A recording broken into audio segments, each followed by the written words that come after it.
한국 인터넷에는 종종 다양한 공포 이야기가 공유되곤 합니다. 지금부터 소개할 이야기는 여러 이야기들을 조합해 창작한 것으로 생동감 있는 상상력을 통해 당신을 공포의 세계로 안내할 것입니다. 어느 한적한 시골 마을에 사는 은주는 몇 년 전 이사온 작은 집에서 가족과 함께 살아가고 있었다. 이 집은 처음에 아무런 문제 없이 보였지만 시간이 지나면서 조금씩 이상한 일이 벌어지기 시작했다. 특히 밤이 깊어지면 집안 곳곳에서 알 수 없는 소리가 들려왔다. 그것은 마치 누군가가 집안을 돌아다니는 듯한 인기척과도 같았다. 첫 번째 사건은 어느 겨울밤에 벌어졌다. 그날은 눈이 펑펑 내려 주변은 고요함 그 자체였지만 은주는 이상하게도 잠에서 깨어났다. 새벽 2시 집안은 정적에 휩싸여 있었는데 갑자기 마루에서 삐걱거리는 소리가 들렸다. 은주는 이불을 꼭 껴안은 채 숨을 죽이고 듣고 있었다. 이내 그 소리는 사라졌다. 며칠 후 은주는 밤에 화장실에 가기 위해 침대에서 일어났다. 복도를 지날 때 그녀는 거실에 희미한 불빛이 비치고 있는 것을 발견했다. 불을 끄러 거실로 갔을 때 그녀는 텔레비전이 켜져 있는 것을 보았다. 화면에는 눈이 내리는 것 같은 자국만 가득했으며 누구도 리모컨을 건드린 적이 없었다는 사실에 은주는 섬뜩함을 느꼈다. 시간이 흐를수록 이러한 일들은 잦아졌고 가족들은 불안에 떨기 시작했다. 결국 은주는 지푸라기라도 잡는 심정으로 이 집에 대해 조사하기로 마음먹었다. 그녀는 지역 도서관에서 이 마을의 예전 기록을 찾아보았다. 수십 년 전 그 집에서 끔찍한 사건이 벌어졌다는 사실을 알게 되었다. 한 가족이 이유도 모른 채 실종되었고 남겨진 흔적들은 매우 기이하고 섬뜩하다고 기록되어 있었다. 은주는 그 사건의 여파가 아직도 이 집에 남아있는 것이 아닐까 의심했다. 그래서 가족들과 상의한 끝에 집안을 정리하다가 이상한 공간을 발견했다. 거실 아래 숨겨진 작은 문이 있었고 그 문 안쪽에서 오래된 일기장이 나왔다. 일기장에는 그 실종된 가족의 마지막 기록이 담겨 있었으며 그들 역시 같은 소리를 듣고 같은 상황을 겪다가 흔적도 없이 사라진 것이었다. 은주는 일기장에 기록된 날짜에 주목했다. 그리고 깨달았다. 오늘이 바로 그 가족이 사라진 날과 같은 날이었다. 그녀는 등골이 오싹해졌고 시간이 얼마 없다는 것에 점점 초조함을 느꼈다. 가족들을 급히 대피시켜야 한다고 생각한 은주는 서둘러 가족들을 깨웠다. 모두 함께 집을 나서려는 찰나 그 소리가 다시 들려왔다. 이번엔 집안 전체가 울릴 정도로 크게 그리고 명확하게. 놀란 가족들은 서둘러 집을 빠져나와 마을의 경비실로 피신했다. 마을 사람들 또한 그 집에 얽힌 이야기를 알고 있었기에 그들의 이야기를 듣고선 모두 긴장한 기색을 감추지 못했다. 경비원은 경찰을 부르기로 했고 경찰은 철저히 조사하기 위해 그 집을 수색했다. 그러나 아무리 찾아도 그 알 수 없는 소리에 출처나 실종된 가족의 단서는 발견할 수 없었다. 이야기는 그곳에서 끝나지 않았다. 은주와 그 가족은 결국 그 집을 떠났지만 마을 사람들에 의하면 그 이후에도 그 집에 새로 이사 온 이들은 모두 시간이 지나자마자 그 집을 비워두고 떠났다고 한다. 그 집은 시간이 지남에 따라 더욱 불길한 장소로 변해갔고 결국 몇 년 후 철거의 대상이 되었다. 하지만 철거 직전까지도 그 집에서 알 수 없이 울려 퍼지는 소리는 마을 사람들의 심장을 서늘하게 했다. 철거 작업이 시작되던 아침 마을 하늘에는 까마귀 떼가 모여들어 불길한 예감을 더욱 증폭시켰다는 이야기. 그 집이 완전히 사라진 지금도 그 근방을 지날 때면 사람들은 이상한 한기를 느낀다고 입을 모은다. 누군가는 아직 그곳에 무언가가 남아있을지도 모른다고 믿고 있는 것이다. 이 이야기는 그저 이야기일 뿐이지만 우리 주변에 작은 이상 현상이 더 큰 이야기를 숨기고 있을지 모른다는 상상을 자아내게 합니다. 이 밤 당신의 집은 안전한가요? 두 번째 이야기. 몇 년 전 나는 시골의 작은 마을로 이사를 갔다. 도시는 복잡하고 번잡했지만 이곳은 조용하고 여유로워 보였다. 사람들은 친절했고 자연도 아름다웠다. 그러나 그 마을에는 이상한 소문이 있었다. 마을 근처 산속 깊은 곳에 오래된 폐가는 있었고 그곳에 밤마다 이상한 소리가 난다는 것이었다. 호기심 많은 나는 그런 이야기를 흘려들을 수 없었다. 나는 어느 날 밤 친구 2명과 함께 용기를 내어 그 폐가를 탐험하기로 했다. 어두운 밤 손전등 하나에 의지한 채 산길을 올랐다. 점점 깊숙이 들어갈수록 자연의 소리는 잦아들고 우리끼리의 발소리만이 귀에 들렸다. 드디어 도착한 폐가는 세월의 흔적이 고스란히 배어있는 듯했다. 문이 삐걱거리는 소리조차 우리를 긴장하게 만들었다. 집 안으로 들어서자 싸늘한 공기에 오한이 들었다. 벽에는 오래된 사진 몇 장이 걸려 있었는데 낡고 발해서 얼굴조차 알아볼 수 없었다. 우리는 작고 다락방처럼 보이는 곳으로 올라갔다. 그곳에는 음산한 기운이 감돌았다. 다락방의 구석에서 낡은 일기장을 발견했다. 호기심에 일기장을 열자 이미 창백해진 페이지에는 깨어질 듯한 글씨로 일상의 이야기들이 적혀 있었다. 그 중에 한 페이지가 유독 눈에 띄었다. 매일 밤 누군가 내 이름을 부른다. 몽롱한 머릿속에 그 목소리가 가득 차 있다. 도망칠 수 없다. 이상한 불안감이 엄습했다. 우리는 더 이상 그곳에 머물고 싶지 않았다. 돌아서려는데 갑자기 다락방 문이 홀로 닫혔다. 누군가 뒤에 있는 것 같았다. 용기를 내어 뒤를 돌아보았지만 아무것도 없었다. 그러나 곧 싸늘한 바람이 불어와 우리를 스쳤다. 두려움에 질려 밖으로 뛰어나갔다.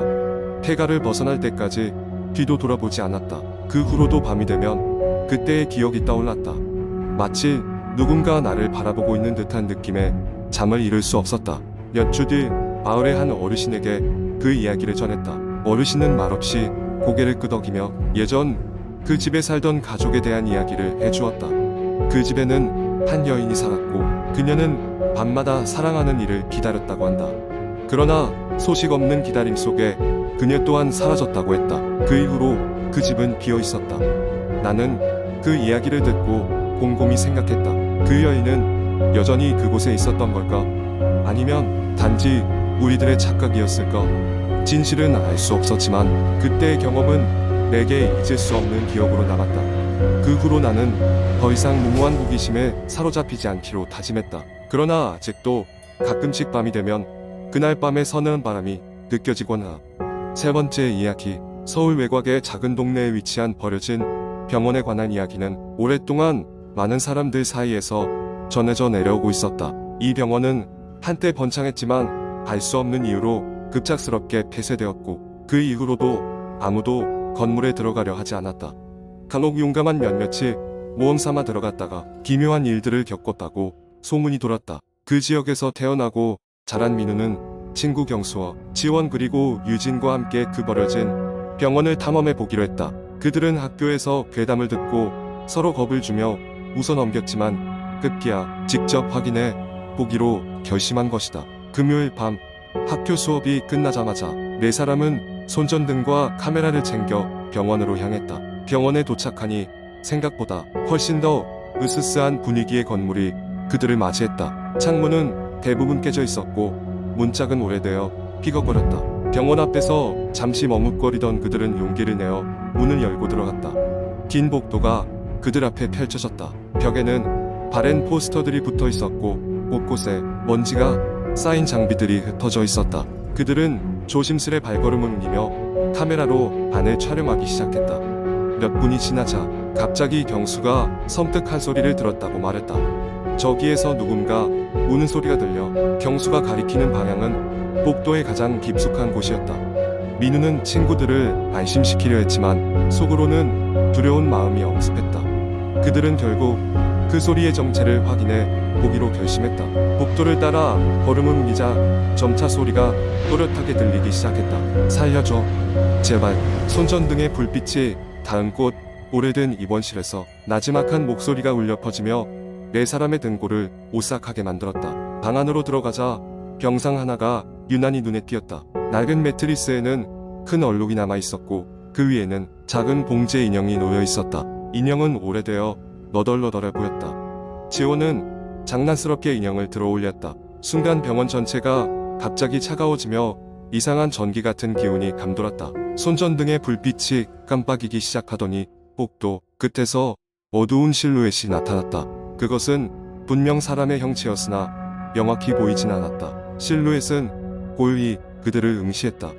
공포에 찔린 네 사람은 서둘러 병원 밖으로 뛰어나갔다. 그들이 병원을 벗어날 때까지 그 기묘한 실루엣은 계속해서 그들을 따라왔다. 다행히도 이들은 무사히 병원을 빠져나와 뜨거운 숨을 몰아쉬며 한참 동안 눈치를 살폈다. 실루엣은 더 이상 보이지 않았다. 그날의 경험은 그들에게 깊은 인상을 남겼다. 그들은 다시는 그 병원 근처에 가지 않겠다고 다짐했다. 몇 주가 지나고 민우는 그날 찍어둔 사진들을 확인하던 중 소름 끼치는 사실을 발견했다. 그들이 떠난 후 찍힌 사진 속에는 창문을 통해 병원 안을 바라보는 창백한 얼굴이 있었다. 얼굴에는 비참함과 절박함이 서려 있었고 민우는 그 순간 이 병원에 가지 말아야 했다는 걸 깨달았다. 이후에도 그 병원에 관한 괴소문은 끊이지 않았고 민우의 이야기는 또 다른 공포썰로 인터넷에서 회자되었다. 사람들은 그 창백한 얼굴의 주인이 누구인지 그리고 그날 그 병원에서 무슨 일이 있었는지에 대해 여러 가지 추측을 남겼다. 네 번째 이야기. 한국 인터넷에서는 다양한 공포 이야기가 회자됩니다. 이 이야기는 한적한 시골 마을에서 일어난 기묘한 사건에 대한 것입니다. 어느 작은 시골 마을의 한 가족이 새로운 집으로 이사를 오게 되었습니다. 그 집은 오랫동안 비어있던 큰 저택으로 주변 주민들은 그곳을 피하고 싶어 했습니다. 그 집에 관련된 소문은 많았지만 가족은 믿지 않고 그저 거처로 삼기로 했습니다. 첫날 밤 가족들은 피곤한 몸을 이끌고 잠자리에 들었습니다. 그러나 깊은 밤중 집안 곳곳에서 기묘한 소리가 들려왔습니다. 처음에는 나무가 뒤틀리는 소리라고 생각했지만 곧 누군가의 발걸음 소리처럼 들리기 시작했습니다. 아버지는 그것이 낡은 집의 구조적 문제일 것이라며 대수롭지 않게 여겼습니다. 하지만 며칠 후 이상한 일이 일어나기 시작했습니다. 집안의 물건들이 자꾸 사라지거나 엉뚱한 곳에서 발견되었습니다. 엄마는 주방에서 요리를 할 때 칼이 사라지는 것을 경험했습니다. 또한 아이들은 혼자 노는 것을 좋아하던 다락방에서 알 수 없는 속삭임을 들었다고 했습니다. 아이들은 처음에는 장난이라고 생각했지만 그 소리는 점점 자주 들려왔습니다. 그러던 어느 날 밤 놀라운 사건이 일어났습니다. 가족 모두가 잠든 밤중에 집안의 전등이 갑자기 깜빡거리기 시작했습니다. 그리고 집안의 모든 문들이 스스로 열리고 닫히기를 반복했습니다. 놀란 가족들은 거실에 모였고 그 순간 거실의 벽에 검은 그림자가 나타났습니다. 그림자는 가족을 주시하는 것처럼 보였고 가족들은 두려움에 휩싸였습니다. 다음 날 이웃 주민에게 이 일을 이야기하자 주민은 이 집에 관한 오래된 이야기를 들려주었습니다. 그 집은 이전에 한 가문의 소유였는데 그 가정에서 어떤 비극적인 사건이 있었다고 합니다. 그 이후로 집에서는 이상한 일이 잇따랐고 사람들은 그 집을 떠나게 되었다는 것입니다. 가족은 점점 두려움이 커졌고 해결책을 찾기로 했습니다. 그래서 그들은 전문적인 퇴마사를 불러 집을 정화하기로 했습니다. 퇴마사는 집안을 조사하면서 이곳에서 느껴지는 강한 기운이 가라앉지 않은 한 맺힘으로부터 온 것이라고 설명했습니다. 그 혼령은 자신과 가족에게 일어난 일을 이해받고 싶어 했던 것입니다. 퇴마사는 집안을 정화하고 영혼을 달래주기 위한 의식을 치렀습니다. 의식이 진행되자 집안의 공기는 차츰 부드러워지고 어둠이 걷히는 것 같았습니다. 마지막으로 퇴마사는 가족이 집안의 역사를 기억하고 그 영혼이 안식할 수 있도록 기도해 줄 것을 부탁했습니다. 그 후로 그 집에서 이상한 일은 더 이상 일어나지 않았습니다. 가족은 여전히 집을 본래의 매력적인 모습으로 복구하며 그곳에서 생활을 이어갔습니다. 다만 그들은 항상 조용한 밤이면 사건의 기억을 떠올리며 영혼의 존재를 잊지 않기로 했습니다. 그리고 이 이야기는 마을 주민들 사이에서 조심스레 전달되며 집에 대한 새로운 전설로 자리 잡게 되었습니다.